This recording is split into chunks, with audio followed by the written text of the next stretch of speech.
ঐতিহ্যবাহী শান্তিনিকেতনে পৌষ মেলা হাতে গোনা আর মাত্র দুদিন, তারপরে শুরু হয়ে যাবে শান্তিনিকেতনের পৌষ মেলা। যদিও এই মেলা নিয়ে অনেক জল্পনা ছিল, তা সব শেষ হয়েছে। এবার শুরু হতে চলেছে ঐতিহ্যবাহী পৌষ মেলা। এই পৌষ মেলায় দেশ বিদেশের বহু পর্যটক আসেন। গত 3 বছর শান্তিনিকেতন পূর্বপল্লী মাঠে পৌষ মেলা অনুষ্ঠিত হয়নি। একেবারে জোর কদমে চলছে প্রস্তুতির কাজ। তাই এবারে সম্পূর্ণ নতুনভাবে সেজে উঠেছে পূর্বপল্লী মাঠ। পুরাতন মাঠে ফিরে এসেছে পৌষ মেলা। এই পৌষ মেলার সঙ্গে জড়িত বহু ব্যবসায়ী তারা আশার আলো দেখছেন, কারণ রুজি রোজগারের নির্ভরতা এই মেলা।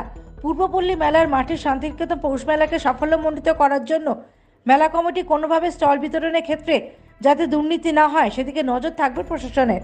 আপনারা জানেন, আমরা জেলা প্রশাসন সিদ্ধান্ত নিয়েছিলেন যে আজ থেকে স্টল বন্টন শুরু হবে।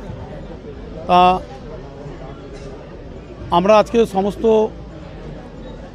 যারা স্টলের জন্য আবেদন করেছিলেন 19, 20, 21 এবং 22, 18 যারা এই স্টলের